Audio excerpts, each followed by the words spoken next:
Welcome to Wider Lens, a podcast from Digital Transitions. In this series, we sit down with leaders from across the cultural heritage community to talk about the real work of digitization, what's happening today, what's coming next, and what it means for the people behind the projects. Each conversation explores heritage imaging in practice, the technical challenges, evolving standards, and complex collections. But we also focus our lens on the human side, the stories, lessons learned, and moments that don't always make it into the conference papers or imaging specifications. Whether you're working in a museum, library, archive, corporation, university, or research facility, Wider Lens is a space to share experience, spark discussion, and think critically about the future of cultural heritage digitization. Let's get started. So I want to introduce our esteemed guest, Martina Hoffmann. She's the head of Digitization Services at the Swiss National Library, works internationally as an independent consultant as well in cultural heritage digitization and QA workflows. She was a senior production manager for digitization at the National Library for the Netherlands, archival section of Metamorfoze, operation manager of Q&A of digitized products in the National Archives of the Netherlands. Very well known, very, very knowledgeable. We're super excited to have her here. I'm going to stop talking about her and pass it over to her. Martina, welcome. Thank you for joining us. Before we really dive into the meat of the conversation, would you mind giving just a little bit of background about yourself and how you came to be here? Hi, everybody. Thanks for inviting me to this talk, Patrick and DT, of course. Happy to be here. Happy to talk about the work that we all love, that we all do. And how I ended up here in this podcast, or how I ended up here in this field. Let's put a decisive point here, because I ended up here because you and I, we talked, and that was a very nice conversation, and here we are. But how I ended up in the field is a little bit of a stranger story. I'm not your typical cultural heritage employee. Let's put it this way. I do not come from an arts background. I do not come from a fine arts photography background. I come from a completely different background, but I ended up by luck, chance, coincidence in this field very many years ago by now. I always keep telling it's 15, but I'm telling that for several years now. So it's probably a different number now, but I still keep telling everybody it's like 15 years. And because it's like 15 years, it can be everything more than that. Came into the whole field with completely different task. We had a huge first-time mass digitization project in the Netherlands that I was able to support with administrative work, how to upscale processes and administration for huge amounts of images at the time. It was a photographic collection, and normally it was a little bit smaller, like a few hundred, a few couple of images, and this was millions of images. And my background was more in the organizational part. So I ended up helping upscale the whole project. And that's how I rolled into the whole field of quality management, how to digitize, how to do project management for digitization and cultural heritage. And with everything that you said, Patrick, I ended up from working in the Netherlands, now in Switzerland, the last 6 years almost, as head of digitization service for the Swiss National Library. And in between the times, I still have my little consultancy where I'm very happy to help people do stuff with their collections and upscale their projects. Nice. Yeah. You've been involved in so much. And I do have to say, I think every other guest we've had either came from some sort of fine arts background or photography background. I think you're the first one to come through sort of this administration sort of path here. I think that's really interesting. You work for libraries, archives, standards, organization, you have your own consultancy, and you've been doing this, let's say 15 years. I'll stick with that number for you. What do you think has changed the most through that whole journey? Everything you've dealt with, I mean, obviously technology and processes, what has been your biggest takeaway about how things have evolved and what's changed over that time period? Well, let's put it this way. The maturity of the field has evolved a lot. If I say what has not changed in the past years is like everybody wants everything yesterday. Like everybody wants all the cultural heritage to be online and preferably like yesterday. And the knowledge about it's not possible is not there, but the knowledge in the field about what you have to do to actually get more production done, to get upscale programs, upscale processes, to how to make more of the few things that we have in cultural heritage. That has definitely evolved. That besides all the technology, yes, we do have now 250 megapixel cameras. We have whatever not, but that's a different part of the thing that we cannot so much influence, because that depends on manufacturers and all that kind of thing. But how to deal with processes and how to make it work, and also how to ask for help, that has evolved a lot. I think a lot of people now, or at least I try to believe that a lot of people now know that there is a whole community that is very willing to share. And that's why people also ask more questions to the community. And so we learn from each other and we evolve and mature in this whole thing. I love that. You talk about community. That's something, obviously, DT, we've tried to kind of participate in that and foster that as much as possible. How have you seen that evolve? I mean, with the rise of social media and the internet and all these things that kind of make connecting better, how have you seen that community evolve and take place? Where is that community right now? Is it at specific websites? Is it in person? I know you participate in the Grab a Cup thing as well. Talk more about the community side and how that goes. I'm not participating. I'm hosting it. Well, I was going to let you say that, but yeah, you host the Grab a Cup. Obviously, sorry, didn't mean that. I gave you a demotion there. Sorry about that. But yeah, you host Grab a Cup. That's completely fine. Just for people that don't know about it, they should be aware that I'm basically all the time there because I'm the host. So if you don't want to deal with me, I'm always telling people you shouldn't come to the Grab a Cup, because you will meet me and you will meet my green hair, and you will have to deal with what I'm talking about, because I'm basically on the side that you are now. I'm introducing my guests and the topics, but we have we are actually next month.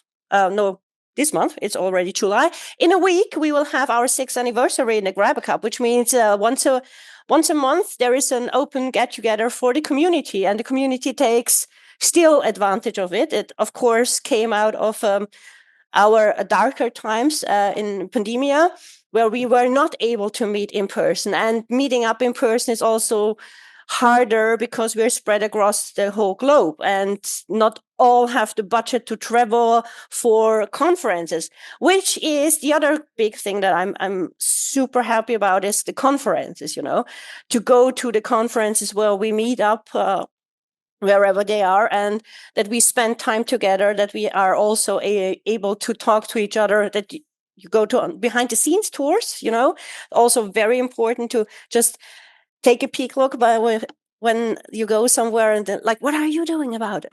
And sometimes on the Grab a Cup, we are happy and have somebody share what they are doing. So that's a cool thing. The other thing that of course is also very cool about this community is wherever you are or wherever you go on vacation, maybe you can just send an email ahead and ask, are you available? Can I just pop in when I'm there by chance? And everybody has a very open door policy. Like, I've never had anybody say no. And also, I try to do the same thing in the Swiss National Library. We have an open door. If anybody is nearby, just drop me an email and we will see what makes what is possible with all this. So that's a strong sign that the community is really engaged with each other for me, and I'm really happy to be part of that.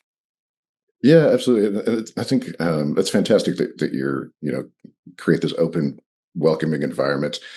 And I think kind of leading into another topic we're going to get into here, but one of the things that we discovered at DT, many years ago, a decade ago, maybe more, when we started doing our roundtable, is that you have so many people in different digitization departments in different organizations around the world, and they're all trying to solve problems within their own department, but there wasn't that place you could go to get a question answered. You had to kind of figure it out on your own. And I think this community helps that. People share information and share best practices, the best way of doing things. which is why, from my point of view, we've seen things like digitization standards have become more and more necessary and more popular and more well known. We still get questions about them all the time, but obviously, I know you have strong opinions like this about this. But talk to me about why digitization standards matter in our cultural heritage industry. Let's start with the big question and hear what you have to say about that. Well, the biggest argument for me is that it takes away the subjectivity of things. It does not matter if you take the shot or I take the shot. It does not necessarily, to a certain degree, depend on what kind of technology we use to take this image, to make this digitized product that we are producing here. It will come out the same as if we settle to the same parameters and to the same quality.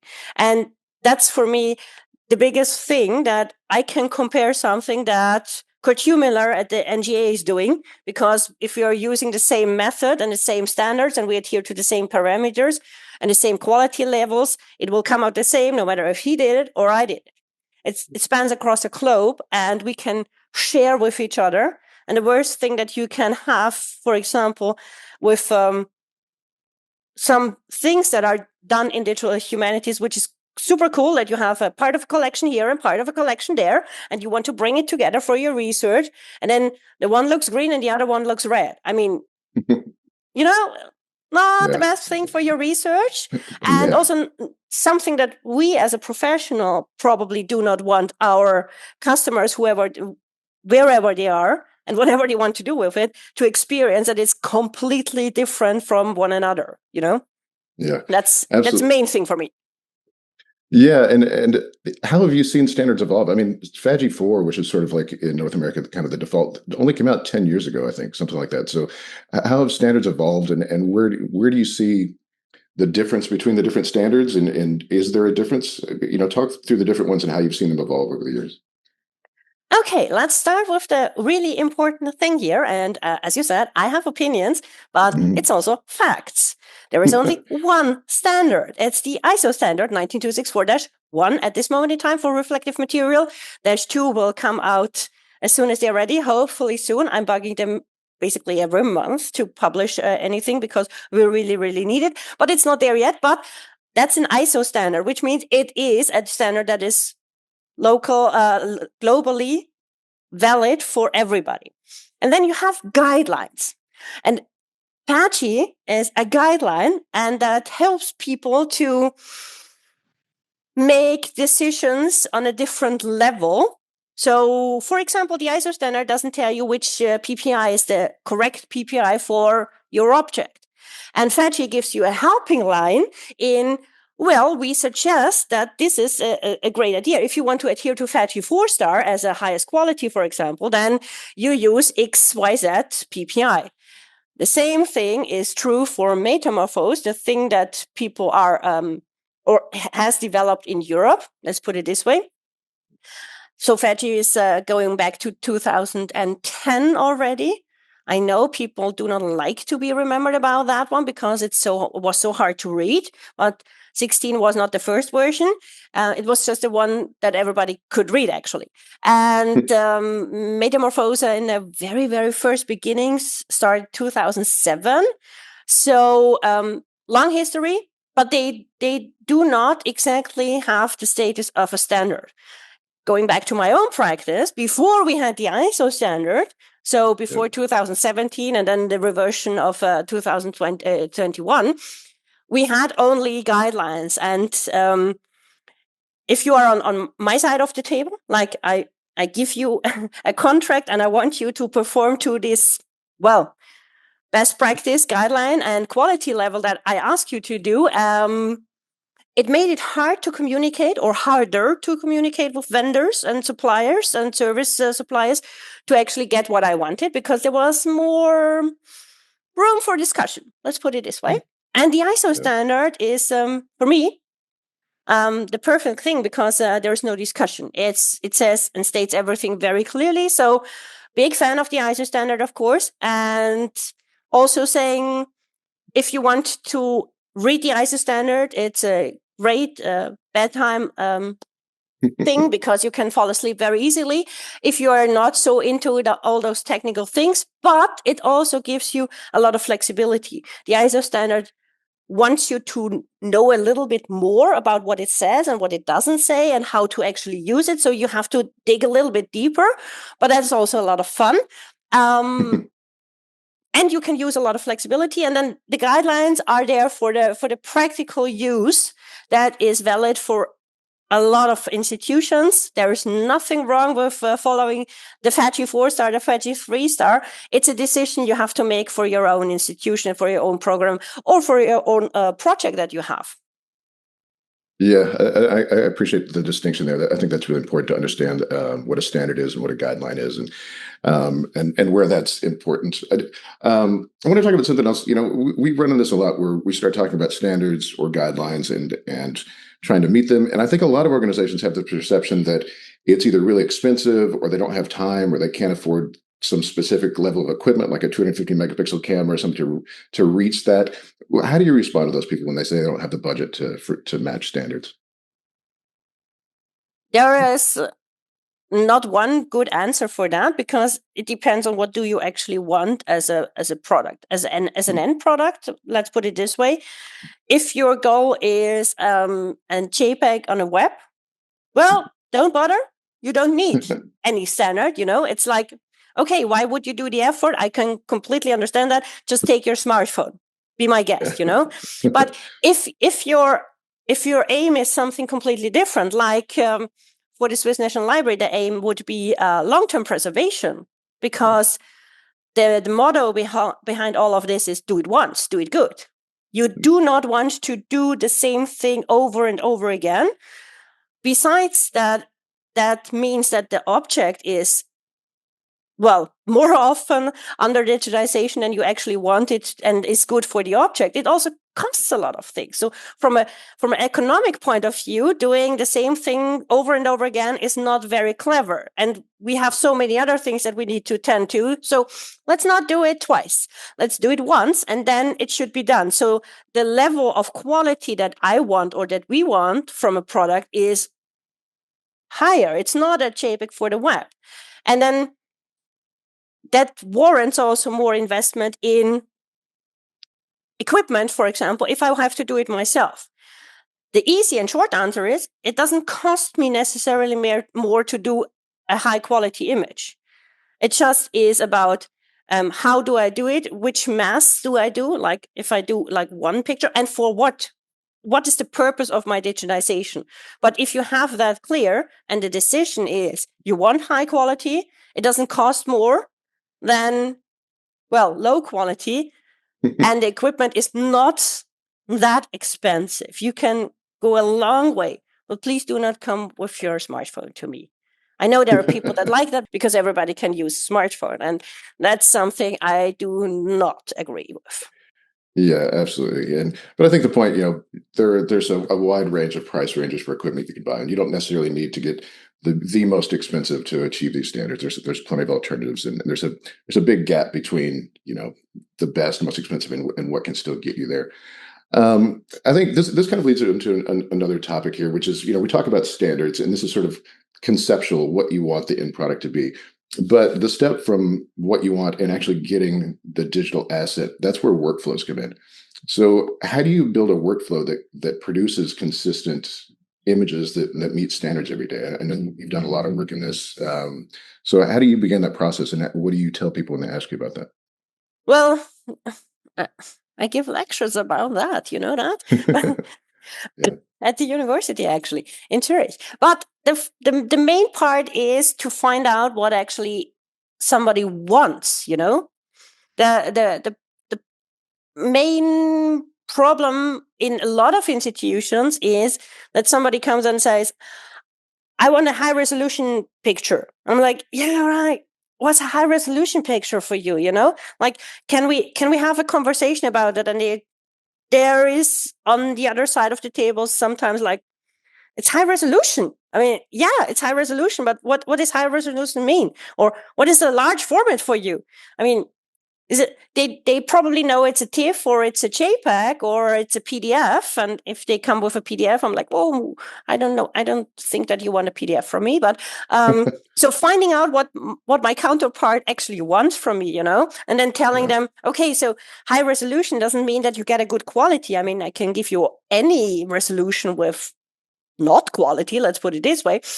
And then seeing where we go with what kind of object do they give me, because the workflow or the requirements for the workflow, but also for the quality, depend very much on the object that they give me or the objects that they give me. Like you can imagine, a newspaper is not the same thing than photo from 1890s 1920s. I don't know. It's one photograph and a lot of newspapers. So I have to build a workflow for millions of pages of newspapers, for example, which is a completely different beast than having this one small collection with priceless letters from, I don't know,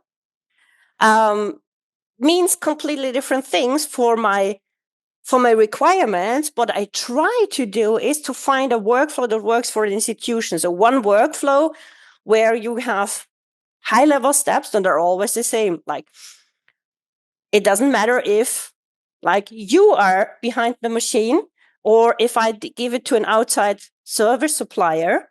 And the thing that has to be done is it has to be prepped, it has to be transported, it has to be done with the requirements. And because I chose at the Swiss National Library for the ISO standard, I can say, okay, I want ISO standard quality level B from you, Patrick, because you are my internal employee, but I also want exactly the same quality if I send 1 million pages to a service supplier, Mm-hmm. Yeah. And I'm writing all the requirements for the quality. Like, I want you to do a test target, like every session. And I want the test results from your test target because I want to see that you actually did your own quality control. And then I want to see a portion of the production, like I'm doing a sampling. And I'm giving all this information out before I'm sending a project out, basically. Internally or externally, it doesn't matter. And then doing the quality control, the quality control of the whole thing is a really big step. I'm always telling people, you can ask for everything that you want. First of all, it has a price and a time impliance. I mean, it costs time to produce things. But if you do not check if you get what you asked for, well, don't ask for anything. You don't need to ask anything. Yeah, absolutely. What does a good quality assurance process look like? Well, a good quality assurance process covers at least all the things that you asked for, like if you asked for 100 images, then you should check if you actually got 100 images. If you sent out originals, I don't know, across country, for example, and it comes back, you hopefully said that you want it back in the same state as you sent it out. So you should check when it comes back, did I get everything back? Is it in the same state that my originals went out? If you have a transport, and you probably always have a transport from data from A to B, is there a transport insurance in the sense, are all the pixels and all the zeros and ones that you created somewhere in New York the same as arrives with me in Switzerland? All those kind of things, because tons of things can happen, Even if you just put it on a USB stick, it can happen that a file gets corrupt or so. So you don't want that in your long-term repository, for example. But then again, if I want an ISO level B, I will check for an ISO level B, because there we have a workflow for targets, and I can check with the target if you actually produced it. And if I said, I do not want to see any hands of Patrick in my images, then I will take a sample and look if there's any hand of Patrick in my image, So everything that I specified, I will try to find also a step where I can actually control that. Yeah, I mean, it sounds like so much of, and this makes sense with your background, but so much of what you're discussing is really about process as much as just like actually clicking a button to capture an image, like really defining what you want and checking that you're getting that, and really doing a lot of work up front to make sure that what you're getting at the end meets all the expectations you're setting for it. So before I get into the next topic, just on this, in terms of like workflows and quality assurance, do you have one piece of advice that you would share with the industry? Like what's the most common mistake or shortcoming you see in digitization facilities when they're trying to do these things? When they're trying to do what exactly? When they're building a workflow and they're trying to meet, the standards that they've set for themselves, do you see common mistakes people are making, or maybe just shortcomings? Try not to trust the software. Yeah. There's one common thing that people very often do is when they are checking targets, for example, all the targets, we're not measuring them ourselves. I mean, we could, but takes way too much time, not efficient. So we all have software that we run the targets through, and then it says either green or red, probably. Most of the software says either green or red or a variation of both. And then if it's green, everybody says like, it's great. And that does not exactly mean that it's great. So try to actually look at the image of the target, even though the software says it's green. Mm-hmm. Every now and then, just open the image and trust your eyes, and then look at that.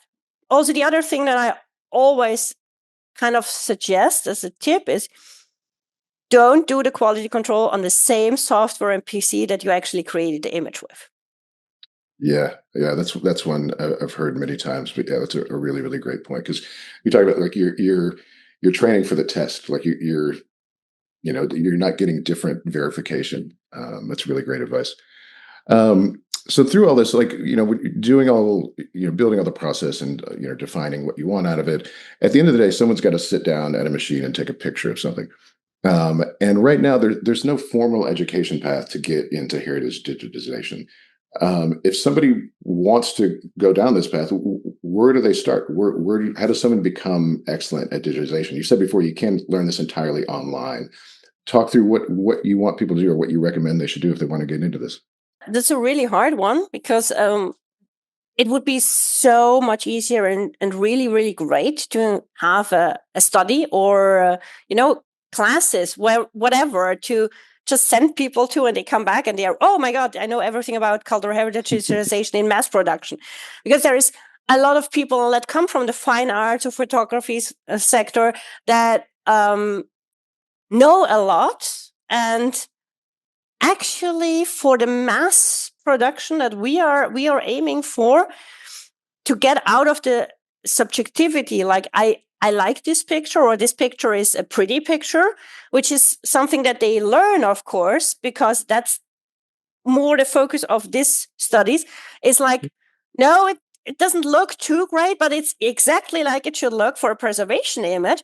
And to learn that is actually harder for people that have this sense of artists. That's what I always find very intriguing and also very common. I'm always saying to everybody, you don't have to be a photographer to work for me. I would like to have an education for people, but actually I'm training since, the 15 years that I'm working in this field. I'm training all my stuff myself, which is, there are some helping lines like the DT classes that you can do, or certificates that you can do, or videos that are shared online. But in the end, I think the most that I do is actually I have workflows in place.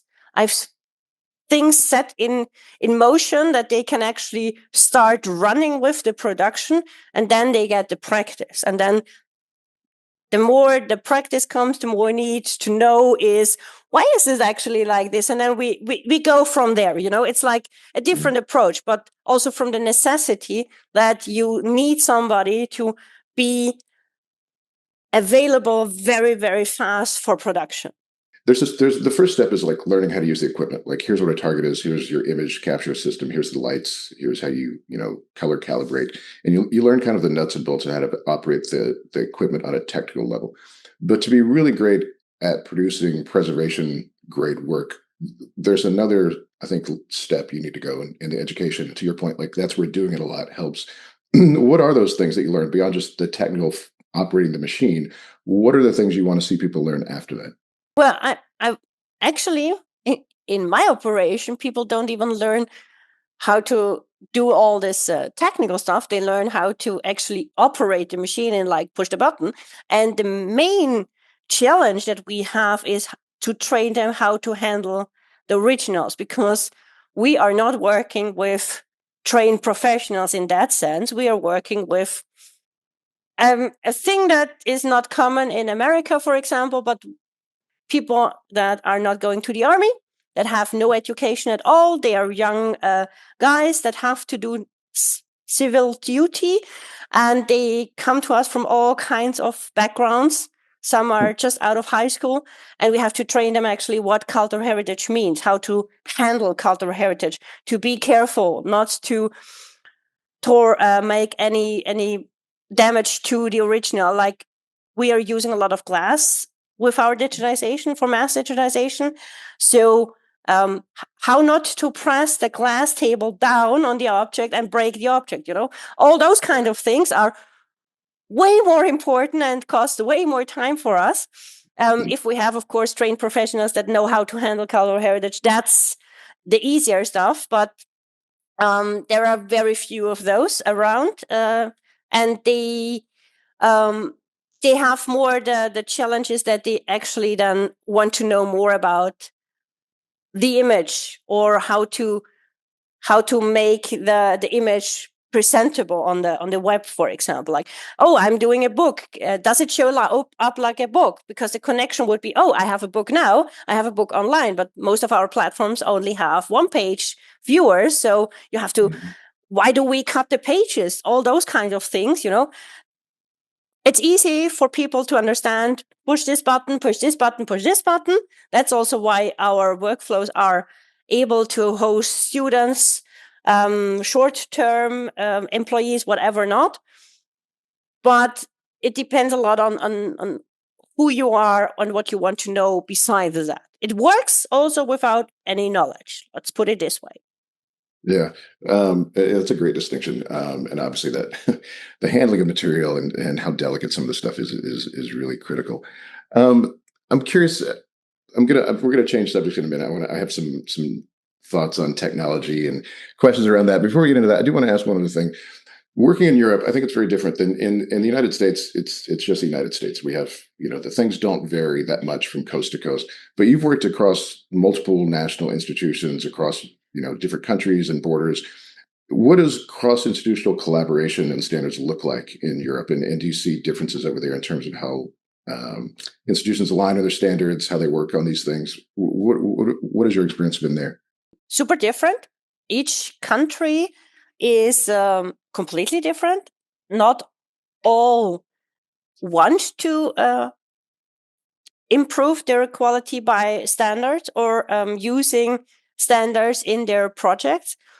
We do have, at least in the library and archive field, people that actually know it, that have heard of it, that try to implement it, but because they are limited in their resources in-house, for example, they cannot buy new equipment, or they don't have people to actually do the digitization. There's a lot of institutional thoughts why they did not yet do it, or why they want to do it, but it's only for this kind of object.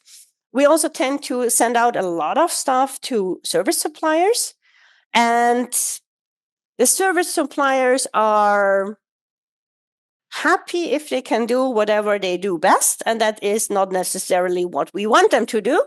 So you need to be a very strong advocate for your own requirements. That is something that I definitely learned. It helps definitely if you are funded well. That's an international thing, of course, but because we are not one big nation in Europe, we are very few institutions that really are funded by their own governments, and some have less funding and some have no funding, and there's a lot of cultural heritage that we have to preserve. Everybody struggles to find money. So we are also very aware that we need to move fast, very fast. And having a program like in the Netherlands that is actually a governmental program funding the digitization of cultural heritage helps a huge amount for also the development and getting the technology and the knowledge and standards involved, and others struggle because they are more alone. And what helps here a lot, and I've seen it in the past couple of years happening all over Europe, people are getting very, very interested because the sense that quality and do it in once and good means less cost in the end. Yeah. This settles in because we are more money aware, let's put it this way, more budget aware. We cannot afford. People now start to see that, oh, this image from like 20 years ago, I can't even open it anymore, because the file format is gone. And that makes a huge shift. We are in a huge shifting, changing world in Europe. Yeah, it's going back to the conversation we talk about, do it once, do it well sort of mindset.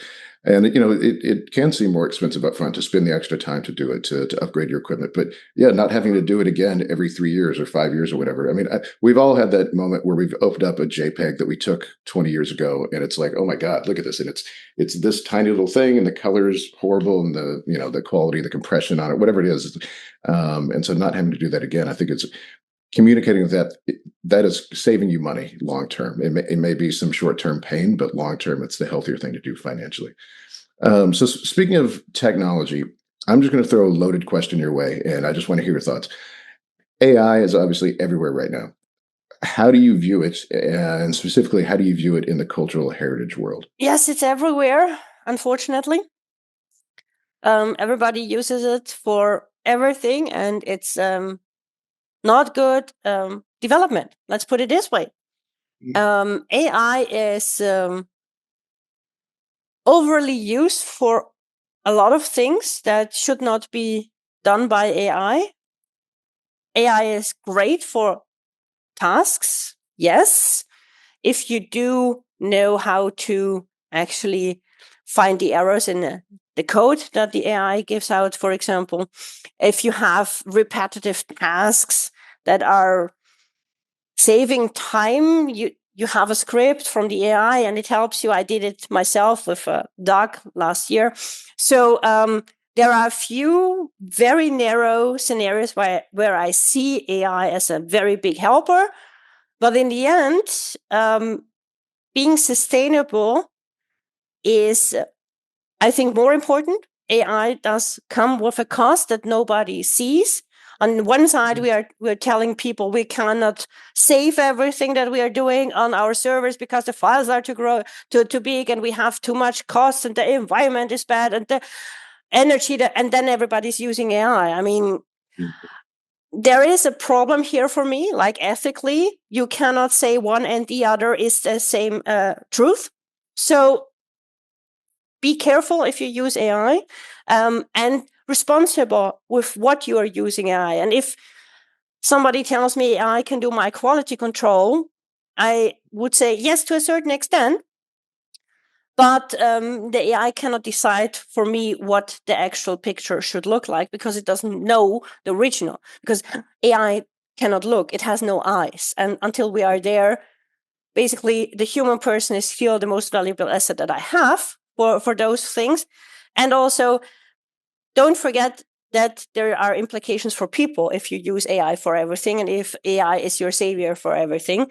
And maybe also it's more sustainable to actually hire a programmer that actually can code instead of doing all the AI things yourself, which costs also a lot of very expensive money that you cost.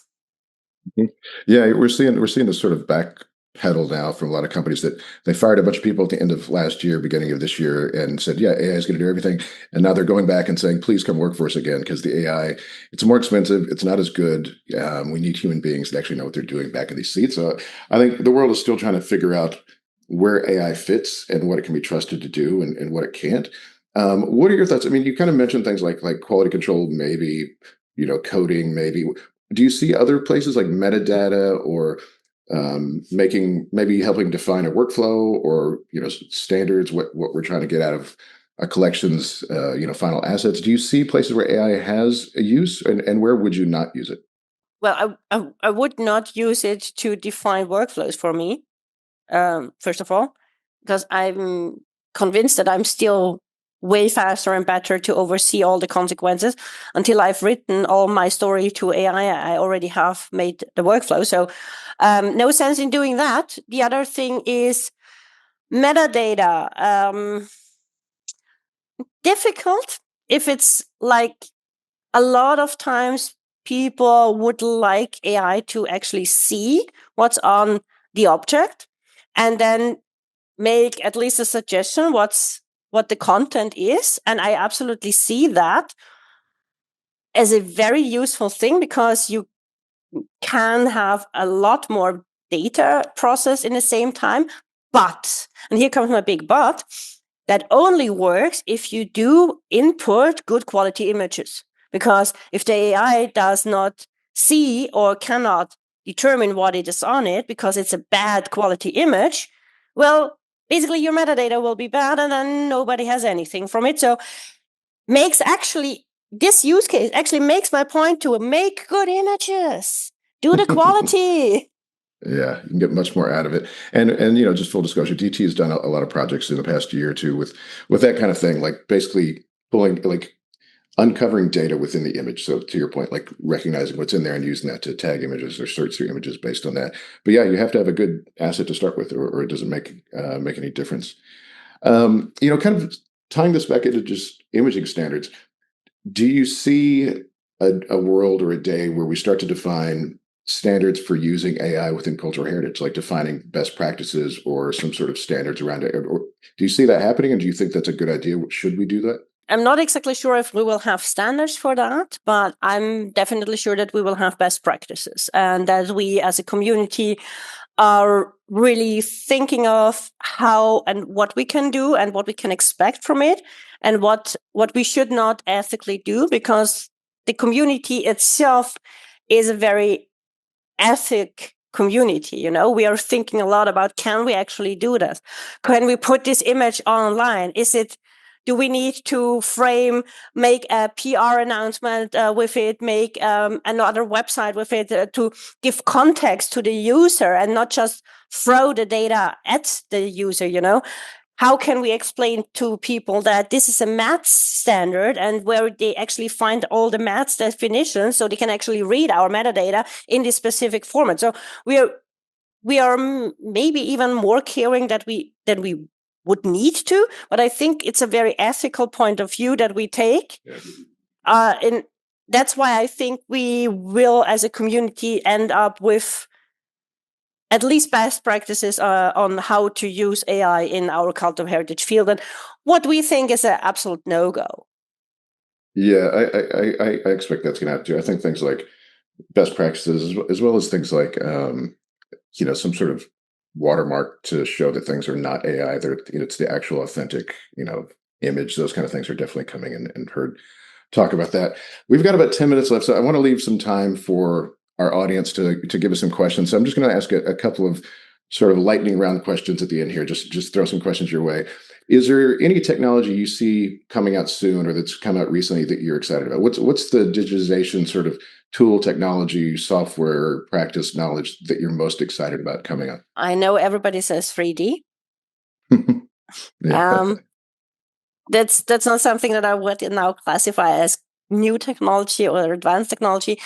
I think that the most interesting thing to follow is actually how we use AI and where AI actually goes, and if this is really the path that we want to go down as a society, given the implications economically and also with prices, because everything costs money and we don't have that in the cultural heritage field.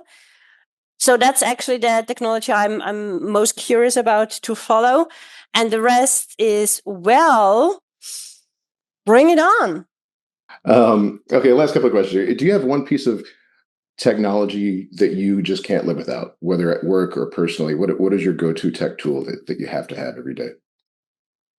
Actually, it's my computer. Yeah, I think like all of us. Yeah. I can't do anything without a computer in my line of work. Let's put it this way. So that's the one big thing. If people know how often I actually am behind a camera, they would be surprised. Yeah, I think 90% of my waking life is staring at a laptop, drinking coffee. I think that's mostly what I'm doing throughout the day. This is a fun one I like to ask people. So when you meet somebody for the first time, you're at a party and they ask you, what do you do? How do you describe your job to that? Oh, I just did that like an hour ago, which is kind of a super funny thing. So what I tell them is that I'm the head of the digitization service at the Swiss National Library, and I'm responsible to get all the data as truth as possible to you that is actually in our magazines and that you can't see, but you want to see it online. And it's my job to make sure that it's actually the real data that's also on the object. That's really good, very succinct and very a good, accurate technical description too. I know sometimes it's you tell people like, well, we take pictures of old books and things, and it can be kind of hard to communicate. I think that's a really good answer. Um, okay, with our last few minutes here, I'm going to turn it over to our audience. We have a couple of questions here I'm going to give to you, and if anybody else that's joined us has questions for Martina, please use the Q&A function at the bottom of Zoom and submit it there, and we'll pass it on. So. Um, let's see, we got a few here. Beyond capturing the image itself, how do you organize and build the database in a way that's accessible to researchers? I mean, just very high level. We don't have to get too in the weeds, but like, how do you approach that to make sure people can access the image once it's been captured? Well, it depends very much on the institution, of course, but most institutions have one or more platforms where they actually give the images plus all the metadata that surround the image, like the cataloging data or the full text from the OCR, if there is any full text, available on their platform in the viewers, basically. If you are talking about researchers, like they want the real big massive amount of data that you actually create. Like, for example, the Swiss National Library has over 16 million newspaper pages online. If they want, like, even a portion of that, they don't want to download that article by article because it's all full text and OCR, and it has a lot of metadata. So they can actually ask for a data transfer. And then it really depends on your technology in the institution and what you want, APIs, or even sending it out on USB sticks or hard drives. I mean, everything's possible. Yeah. Yeah, actually, that ties into another question here. Somebody's asking about when we're capturing documents, like things that have value beyond just the aesthetic image. What's the best way to save those? And the person asking, like, do you save them as PDFs or do you save them as an image? I think you just touched on that, like extracting the information out of that. Um, when do you make that decision? Like, what type of documents do you make that decision on it? And how do you save the document? Ultimately, what are we saving out of the document? What are the assets we get out of that? Well, for me, the biggest thing is always the picture, because I can recreate all the data out of the picture. If the picture is wrong or doesn't have all the information from the object, there is a problem. So the picture is an image file that does not per se need all the information, but within itself it has all the information. And then of course you have some technical metadata, but that's a few things. So the cataloging, you can actually export the cataloging with it, or you can connect it within your DAMs or with your file naming, signatures, barcodes, whatever not. And then what we do, for example, with newspapers is we are sending them out to have them processed with zoning and OCR, and where we create derivatives like METS files, Alto files, that's XML files, so machine readable even. We create nice web pictures because the preservation images that we are creating are a little bit too big for the web. So we are creating nice pictures that can be viewed on the web. We are doing even PDFs to facilitate downloads. But all this can be done basically also on the fly, as long as I have a good image. Yeah, that's such a great point, because I think just make the point that the data you're going to share is in the image. So make sure that, again, goes back, image quality is the top priority always, and then everything else just kind of falls out of that. I think that's really well made point. We got, let's see, another question here. Image metadata and original object metadata are not the same. How do you handle that difference with AI or even manual workflow? Yeah, I guess I'll leave that for you to kind of fuss up. Do you change the workflow based on that? Do you when using AI, do you take that into account? No, because I don't trust the AI to handle that. Yeah, I kind of assume that. Um, I guess we're kind of at the end here. I guess before I close out, Martina, is there anything you want to share with our audience? Anything you just want people to know, or anything coming up that you're working on that you want to highlight? Well, what I want people to know is basically the one thing that I started with. If you are already part of the community, or if you are not part of the community yet and you want to be part of it, don't be shy. The community is extremely open, welcoming, sharing, and welcoming for everybody. If you are 20 years in the field or one day in the field, it doesn't really matter. There are no stupid questions, and use the things that are there, like the Grabber Cups, like the webinars, like the lists. Go to conferences, build a great network, because we're all in it together. And maybe we have already solved your problem, or we have an idea how to solve it, or we know somebody who we can point you to, which is something that I really, really feel very strong about, that we are happy in this community to do that. And also, don't be afraid of the technical part of the whole things, because I know targets and getting all the parameters right and everything like that, it can be daunting, but it's actually not that daunting if you find a good workflow for your production. You can start with very little knowledge, actually, in order to be able to produce great quality images. And then you can always go down any rabbit hole. And there are many of those.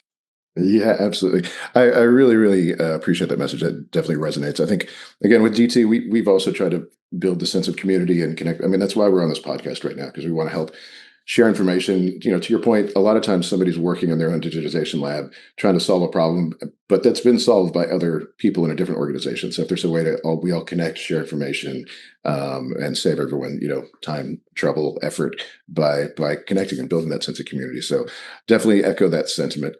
Well, that's it. We're at time here. So Martina, I just want to thank you so much for joining us. I really, really enjoyed the conversation, the experience of getting to talk to you and hearing your knowledge and thoughts. I want to thank everyone that joined us live today for this podcast. Appreciate your questions, the comments. Again, community, just giving people a place to connect and chat is great. For everyone that's signed up for this webinar event, you will be receiving a video of this. I know sometimes with internet speeds, the video can kind of jump in and out. We'll be sharing a full resolution video of this entire thing, so don't worry about that, as well as the podcast, of course. We have other events coming up, so be sure to visit our website, digitaltransitions.com. We have August 6th, we're doing a live demo of DT's new Nexus software, which is really exciting. It's got some really, really kind of incredible game-changing features for digitization workflows. We're excited to show people, in real time how that works. August 27th, we have another podcast recording with Sierra Arazo, the curator of collection for the NASCAR Hall of Fame. That's really going to be a really great conversation. I mentioned we did some AI sort of metadata image search stuff. That was actually with NASCAR. Really excited to talk more about that. We have another AMA, Ask Me Anything session scheduled with Doug Peterson, DT's head of R&D, on November 19th. All of these are on our website under the events tab, so be sure to check them out. All the events are free. They're all going to be online, so anyone can join us from anywhere in the world. Big thanks to DT coworkers here that are helping out, Wayne Cozzolino and Alana Urcia. As always, very, very much appreciate your help. You don't see them, but they're working hard behind the scenes and making sure that I have the information so that I sound like I know what I'm talking about. And of course, look out for the official podcast. The release of this episode should come out in about a week. We'll be sharing it through all the normal channels and also be on our website and social media. So thank you again, Martina. And until next time, everybody, thank you for helping us focus a wider lens on the work that preserves our past and shapes our future. Thanks again. Thank you. Thanks for listening to Wider Lens, a podcast from Digital Transitions. We hope today's conversation offered practical insight into the evolving world of cultural heritage digitization, both the technical realities and the people behind the projects. If you have thoughts, questions, feedback, or ideas for future guests and topics, we'd love to hear from you. Reach out anytime at widerlens@digitaltransitions.com. And if this episode was valuable, please share with your cultural heritage friends, coworkers, and peers. Until next time, thanks for helping us focus a wider lens on the work that preserves our past and shapes its future.